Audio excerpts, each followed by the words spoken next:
Good morning, good afternoon, good evening, everybody. Welcome to this episode of the Note Closer Show, and we are excited to have the Royal Touch today. We have our friend Scott Smith from Royal Legal Solutions joining us this morning here on the Note Closer Show. Good morning, Scott. How you doing, bud? I'm doing great today, Scott.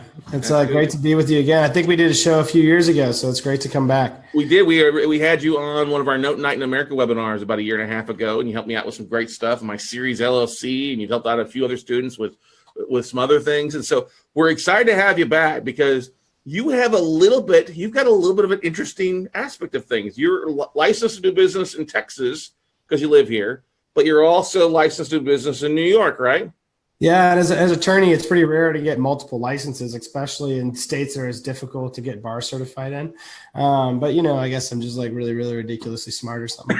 but, but no, seriously, it's what's been great is getting licensed in those two states. But then finding out as we built a law firm is that you can actually help out clients anywhere in the country as long as you're not appearing in court or trying to hang a shingle in other states. And that really blew up our firm when we found that out. And I don't know why more attorneys aren't doing that, but it's been great now because I'm on great shows like yours and other podcasts for a lot of anything real estate related. Basically, you'll find my name associated with it and helping people all over the place. So it's been a lot of fun in the last 2 years. Yeah, you've been in business longer than 2 years. Let's just get that right out there for everybody, right? Yeah. Now, about 5 years, I've been specializing in asset protection. But the last 2 years is when things really blew up. Once we discovered the power of the internet and being able to help people in different stages of their investment. Right. And what's great too is that Texas obviously is one of our larger markets for our clients and our students, and New York is actually in the top 3 as well out there. California is also there. But let's talk about some of those things. So we were talking previously beforehand about what you want to talk about. There's a couple different interesting ways to hold title of notes or do other things with notes we were talking about. You want to talk about that as we kick things off this morning? And guys that are watching or gals that are watching on Facebook Live, hey, make sure to type in your questions to Scott. We'll be glad to go through them and ask him. If you're listening on iTunes and Stitcher, definitely, hey, we'll give Scott's information so you reach out to him at the end of the show there for you. So listen through with what you got here for you. So let's rock it, Scott. Yeah. So the first piece that I always look at is because I'm an asset protection guy, right? So I'm always looking at what's the worst case scenario of when things blow up on us.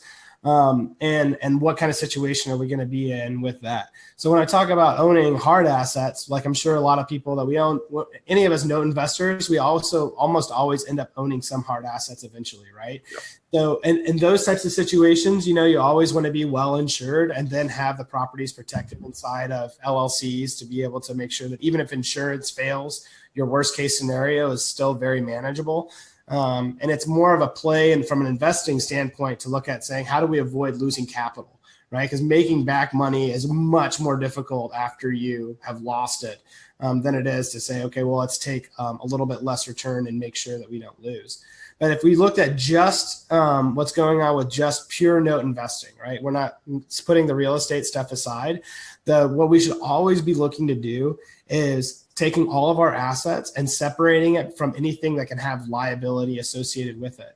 So, and what I'm speaking with that is like, what's a minimum company structure that we should be looking at as for note investors is one LLC to actually hold all of the notes that we have, and a different LLC that we're going to be doing any type of litigation or anything that's going to attach liability to those notes through it. So what you'll see people do that are savvy is they'll hold all of everything in one company and they'll say, oh, well, 123 Main Street, I got to foreclose on that property. So I'm going to transfer it over to a completely separate LLC and then do the foreclosure through that LLC. Why? Because if you foreclose on somebody and you screw it up, you don't want them to be coming after all the assets you own. You want them to be limited to just the assets of that one company, which is that one note.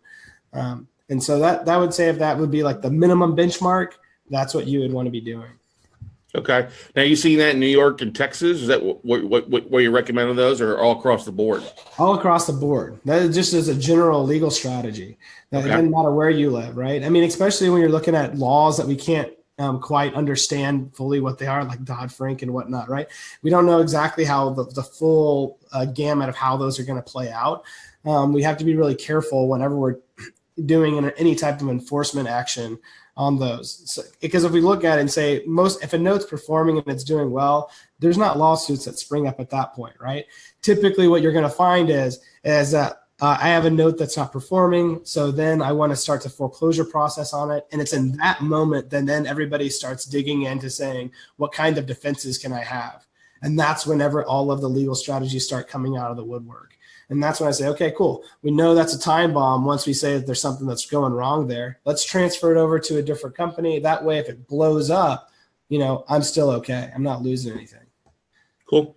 Awesome. That's a great strategy there. The one thing I always get, because we'll probably got people listening from California, is like, you mean I got to start a new LLC all totally for the properties I'm foreclosing on? I got to pay the $800 filing fee every year with the state of California. What would you say to that? Well, yeah, no, I would say that, God, California with their franchise taxes are amazing. Yeah, there's no real way around that besides the fact that we're going to say that something has to take the risk, right?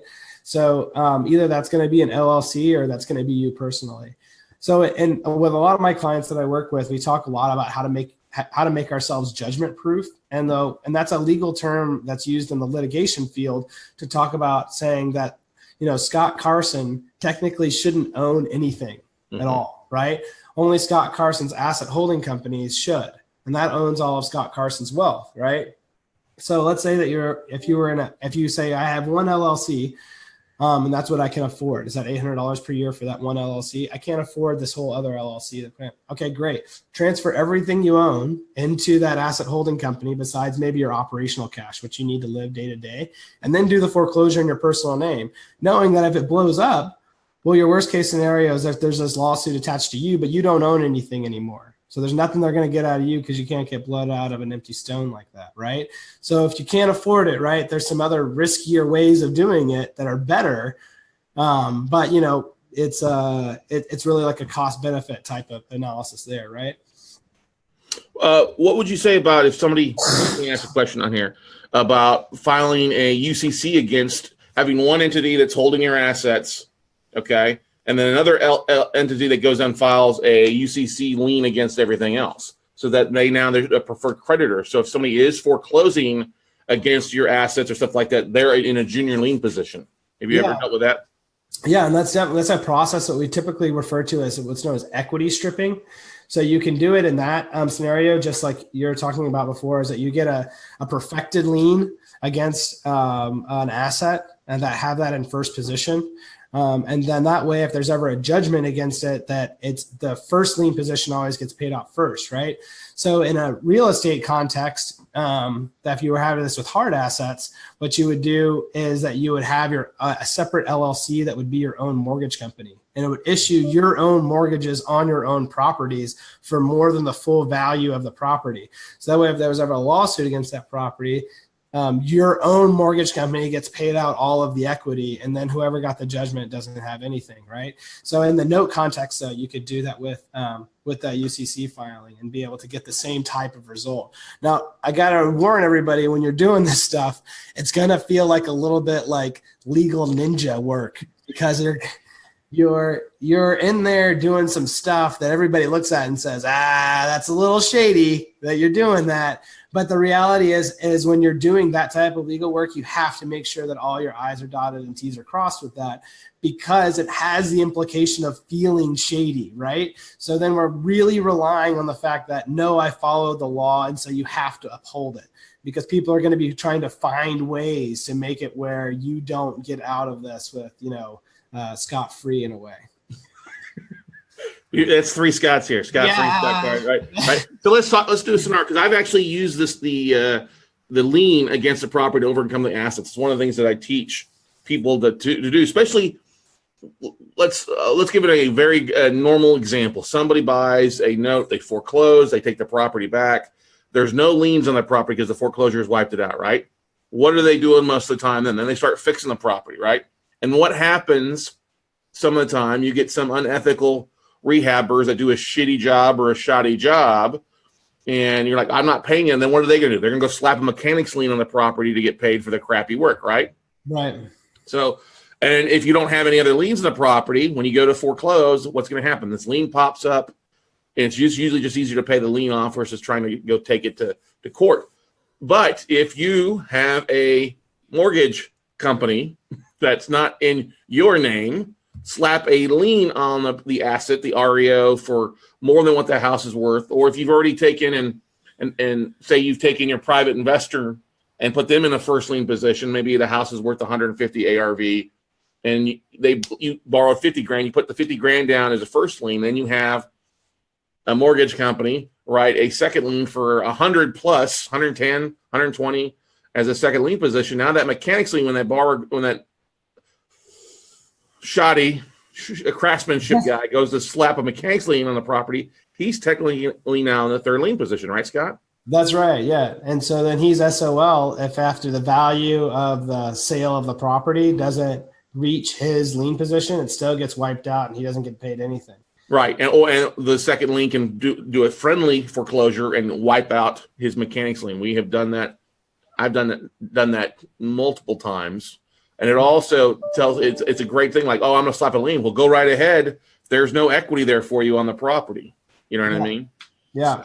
I think those types of strategies that you're advising people on, Scott, are really advanced strategies and are really great ones for people to be using, because it's really a way of using the law to your advantage, and saying that the law just states what the rules are, right? And it's our job to be able to figure out how do we play inside of the rules to make sure that we're going to be the best investors that we can be. And using those types of strategies isn't like wrong, right? I hear like that a lot, right? That people are like, oh, that's wrong because you're, blah, blah, blah, right? The reality situation is that if you really think that you're doing something wrong when that whoever the craftsman was tried to slap the mechanics lien, you always have the option of paying that person. But it's nice to have the option of not paying that person if they were the one that actually did something shoddy, right? That you remove the leverage from them. So it's not like using any of these types of strategies makes you a bad person. It just gives you the option of saying, I get to act how I want to act, and that somebody else doesn't have leverage over me to do something that I think is wrong, and saying that I have to pay somebody now because they did shoddy work and what was going on, right? So it's really a more ethical position to take. It's asset protection is what it comes down to, because I have dealt with situations where we have bought notes and there are some shady people if they're watching, and they go slap a fraudulent lien on the property for $8,400. They're hoping that I'm going to write them a check for $8,400 versus wait the 90 days and have my attorneys take care of it to have it removed from the property, And so this is an easy way, just literally over encumbering our assets. Like, you're in a junior lien position, bud. You're not going to get anything when we get done with the property. We're just going to do a friendly foreclosure and wipe it all out. Now, obviously, Texas is a little bit different than New York when it comes to foreclosure timeframes, right? Yeah. But it's not hard to do that here in Texas, though, right, Scott? No. A lot of these things are pretty easy to do once you know how to do them, right? I really don't think that there's actually any magic sauce that like lawyers get, trained into them how to do it. It's just that, a lot of times we've done it a couple of times before, right? So if you're, that's really great stuff. If you're able to train up the people inside of your program, Scott, on how to do some of those easier types of legal work, then, that's a huge amount of value. Well, we tell them to call an attorney. That's why you're on. Of course, right. Yeah, but anybody can be their own attorney, right? So just because you're equipping somebody with the tools for them to be able to act and perform legal strategy doesn't mean you're, Scott Carson being an attorney, right? You're just equipping them with tools, and then they get to decide what they're going to do with it next, right? But of course, I think that's smart, right? Always tell people like you should go talk to an attorney, especially if it's your first time. Oh yeah. People like go get an attorney for your first time, because then they walk you through it. And then on number 2, you've already walked through it once, right? So you might be able to do it on your own with number 2, 3, and like, et cetera. But it's the same way that I use when I'm hiring, CPAs for a lot of my tax prep work. I'll get really expensive CPAs to be able to look at my tax return for 1 year. And then I get to be able to glean from them, okay, what are the types of strategies and rationales that they're using for this? And then maybe I don't need, a $5,000 or $7,000 tax return prep, in year 2. So I think it's a really smart idea to be hiring high-level professionals to start and then repositioning afterwards to figure out how you're going to actually streamline your business. Exactly. Any questions for the Scots this morning on the Closers Show here for you guys out there? What is the while they're doing that, what's the other strategy that you like to recommend to people, Scott? In terms of what for? As far as holding notes, you were talking about. Yeah. So as I said before, when you're talking about you at least at the very minimum, you want to be able to hold the notes inside of an LLC. There's one step up from that, which is going to be incorporating a series LLC where you actually compartmentalize every single note for liability purposes. So that way you can have note A unexpectedly blow up on you for any given reason, doesn't even matter what it's for, and it can affect note B, C, D, E, etc. Right? So the great advantage of the series LLC is that it literally gives you the ability to create new LLCs on your desktop. You get an infinitely expandable company at no additional cost. There's no additional filing fees or any type of cost associated with it as you expand. So we see a lot of savvy investors will take that extra 10 minutes to, deed the assumption of the note a little bit differently whenever they're titling it over into the name of an individual series, have a one-page print off of a series document, modified and signed, and then now they get this higher level of protection that says, okay, well, no matter what happens with that note, I know I'm going to be good for that purpose. And also with that series LLC, once you go that route of it, if anything happens directly with any one of the individual notes or the series or foreclosure, you wouldn't even need that separate LLC because you could foreclose directly out of, say, Series A, that child series of the Series LLC, and knowing that if that foreclosure went wrong, they can't get to B, C, D, et cetera, right? So it's almost as if you have single-purpose LLCs, which is unheard of in the no game because it's completely inefficient for what the margins are, but that's a legal trick using the Series LLC to give you that ultra-high level of protection. Mm-hmm. Now, what states are the Series LLC recognized in, Scott? So there's a difference between recognition and the ability to form it, right? So you can form it now in the 11 plus states to be able to, they actually have statutes on the books that allow you to file it to create it. My rationale is saying that where is it going to be recognized? And it's kind of like asking where can a Delaware LLC be recognized, right? We've been doing that for a long time where Delaware LLC now operates in all the different kinds of states. A series LLC is an LLC. It's just an LLC with a small caveat. So my viewpoint on it is that just like a Delaware LLC is going to be recognized in every other state, nobody bats an eye at that one. There's no good reason to think that a Texas Series LLC or a Delaware Series LLC or a Nevada Series LLC or anywhere else used in a different state, that courts would really look at that fundamentally differently. I think the weight of the case, the weight of the history of states recognizing each other's LLCs would be upheld. And you actually find in that, Scott, to just go ahead and beat this horse a little bit, you'll also find in that same rationale that that there wouldn't be a really good reason to think that a lack of case law on the Series LLC would be a weakness for it. That's something I read a lot online. People say, oh, we don't know how this is going to go because it's a lack of case law. And really, that's just a bunch of people that don't understand how the law really works, because the law is what the legislature passes, right? And then a court case can only interpret what that legislature said. So the lack of case law, when you're incentivized, if you could win, you could get a bunch of money off of this, right? Because you'd be able to attack that structure, shows that, well, the law must be clear and people are highly incentivized to attack and they don't attack. Okay, what does that tell you? I mean, that can only mean that says, okay, great. Well, the real consensus among the actual professionals in the field is that this ain't something that's worth attacking, so we're not going to do it. Is that some high-level legal knowledge? There you go. Very good. I love it. Oh, careful there. What is that you're drinking? That looks quite tasty. This is a cucumber lime sway, and it's absolutely something that I think has got pulled over on us and the American public to think that we should pay for drinks like this. It literally is water with a little bit of ground up cucumber. They squeeze the lime in it. It tastes horrible. But when I was on the go to get into this podcast, and look, they even advertise that it's unsweetened. Like somebody was like, "Oh, that's great. What I really would like is just some lemon water with some rank cucumber. Cucumber ground up rinds in it, huh? Yeah, it's like $8, right? Because $8 for something recycled, basically. That's awesome. Yeah, exactly. For like 3 cents worth of produce. Oh, good stuff. Yeah. That's awesome stuff. Yeah. Now let's talk about what's cost on a series LLC. How does it get formed? Because I know you're one of the experts at creating them here in Texas. So why don't we talk about those that are looking to do that, kind of the cost and the time frame, and what's so great about it? Do I need to? Am I paying filing fees for every series LLC or every subset that I'm filing, all that kind of stuff, huh? No, so you don't have any extra filing fees or no extra costs as you expand when you use the series LLC. You should be anticipating, fees for setting something this up anywhere between, $1,000 to $2,000. I would think would be like an appropriate range for setting up that type of company structure.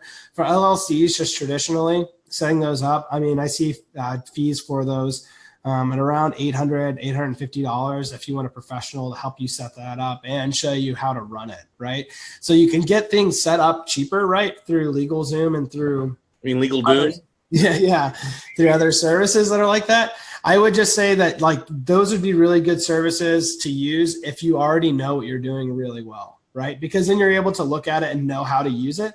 What you're really buying with a professional setting it up for you is all of their time that's packaged into that to show you how does it work, how to use it correctly, and all of those bits and pieces that go into it.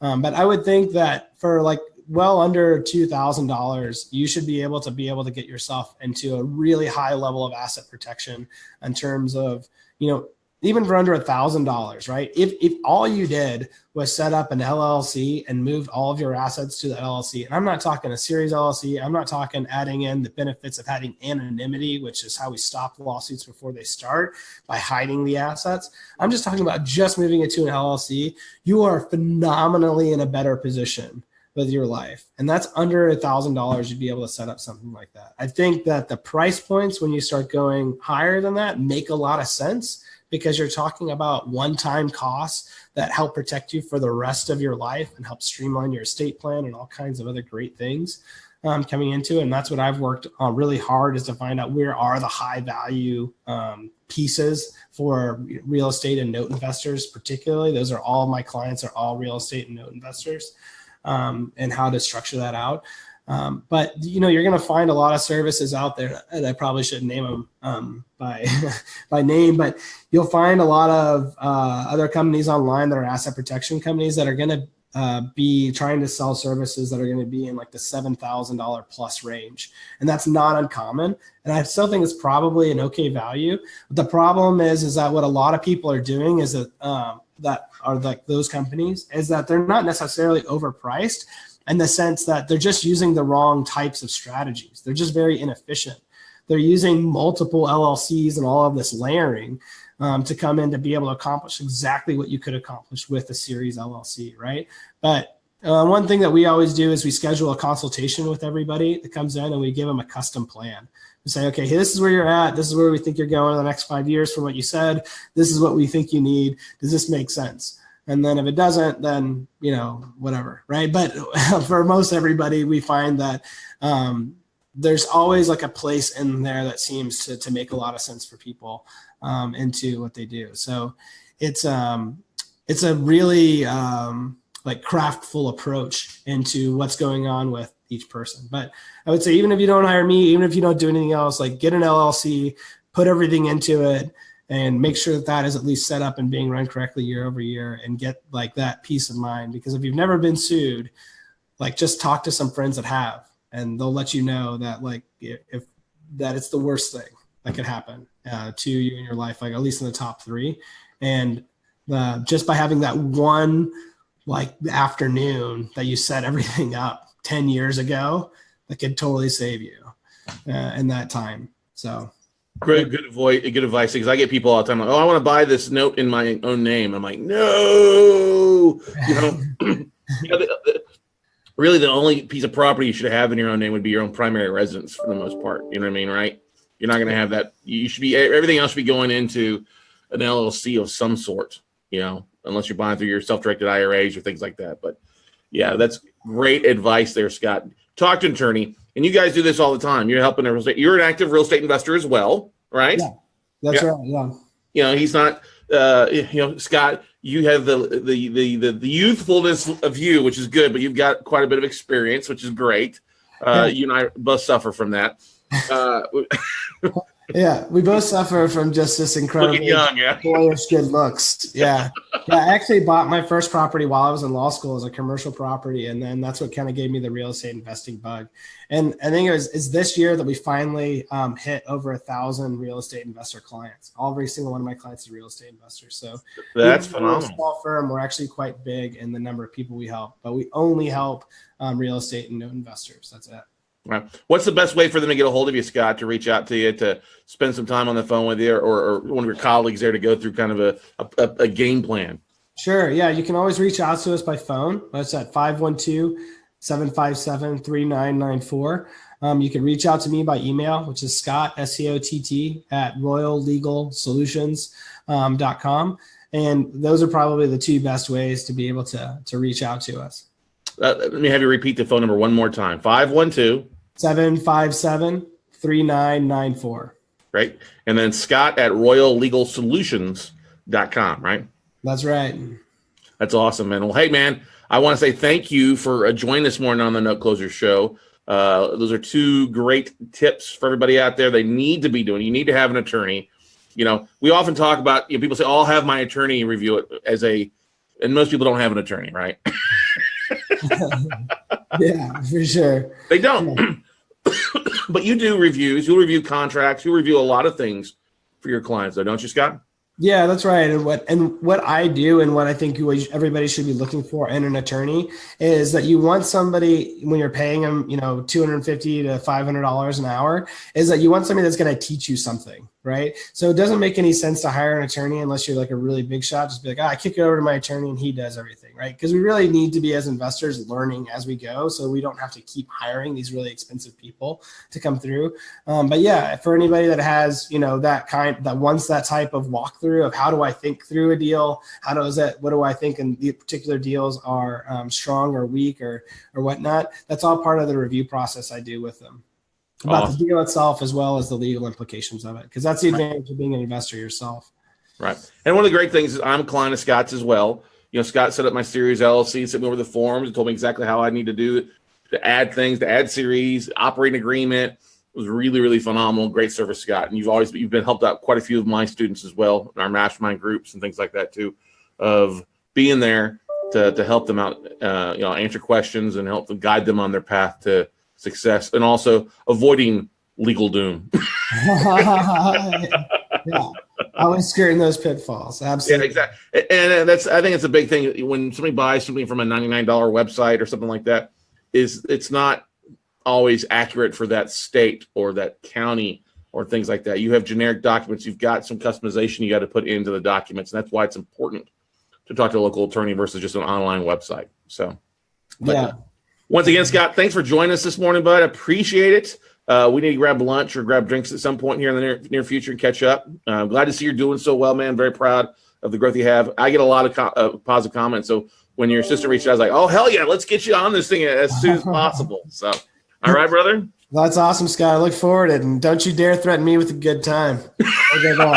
Yeah, you'll hold me to it, right? Yeah, absolutely. Well, have a great one, Scott. And thanks for having me on the show. It was great to share some info with you guys. Definitely, guys. Once again, check out Scott Smith and his amazing team at royallegalsolutions.com. You can contact him directly at scott@royallegalsolutions.com. He's there to help you out. Like I said, and he said, all of his clients are real estate investors, active real estate investors, just like himself. I mean, the last time I talked to him, he was out at a job site with drills going on in the backgrounds, which is great to catch up with him. But guys, that's going to wrap it up for this episode. Go out and make something happen today. Give Scott a phone call. Get your crap in gear. It'll save you a lot of heartache and money in the long run. So until we meet again, guys, we'll see you all at the top.